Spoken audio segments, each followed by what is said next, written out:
First person ഇടിക്കുക. അപ്പൊ like okay we cracked it എന്നുള്ളൊരു സാധനം. Like you get little tears with the joy. That's the biggest award you Yeah, can yeah, get. that's the biggest award I feel. അതല്ലാണ്ട് വേറെ എന്താണ് high? അല്ലാണ്ട് ഒന്നുമില്ല.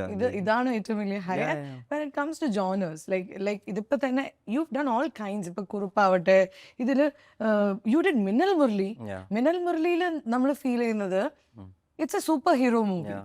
പക്ഷെ ഒരു ഇന്ത്യനൈസ്ഡ് മലയാളീകരിച്ച ഒരു version of A super hero. അപ്പൊ അവിടെ മ്യൂസിക് ഇടണം. സൂപ്പർ ഹീറോയിൽ നമുക്ക് ആകെയുള്ള റെഫറൻസ് എല്ലാം ഹോളിവുഡിൽ നിന്നാണ്. അതെ. അപ്പൊ എങ്ങനെയാണ് മിന്നൽ മുരളിയിൽ ഇത്രയും ബ്യൂട്ടിഫുൾ ആയിട്ട് ഉള്ള സൗണ്ട് ട്രാക്സും നമ്മളെ എന്താ പറയാ പിടിച്ചിരുത്തുന്ന പോലത്തെ sound tracks? What was your process in creating music four Minnal Murali?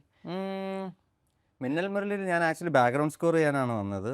Like പക്ഷെ അത് ചെയ്ത് വന്നപ്പം ഇതേപോലെ ജാം ചെയ്ത് നമ്മൾ കുറച്ച് പാട്ടുകൾ ചെയ്യാൻ തുടങ്ങി. ഇങ്ങനെയാണ് Theeminnal. Theeminnal like I work ഇവിടെ ഞാൻ വയനാട്ടിലിരുന്നിട്ടാണ് വർക്ക് ചെയ്തത്. Because corona time and all that I wanted a break from ഇവിടുന്ന്. ഞാൻ അവിടെ പോയി ഇരുന്നിട്ട് ഞാൻ ബേസിലായിട്ട് വർക്ക് ചെയ്യുമ്പോൾ ബേസിലായിട്ട് ലൈക്ക് അതിനൊരു കളിക്കുടുക്ക ബാലരമ റെഫറൻസ് ആണ് നമ്മുടെ ഒരു അതിന്റെ ലിറിക് സ്പേസിലിരിക്കുന്നത്. അപ്പൊ ബേസില് മനുവിന്റെ അടുത്തും വിളിച്ചിട്ട് ഒരു അങ്ങനത്തെ ഒരു വിഷ്വലാണ് നമുക്ക് കിട്ടണ്ടെന്ന് പറയുന്നുണ്ട്.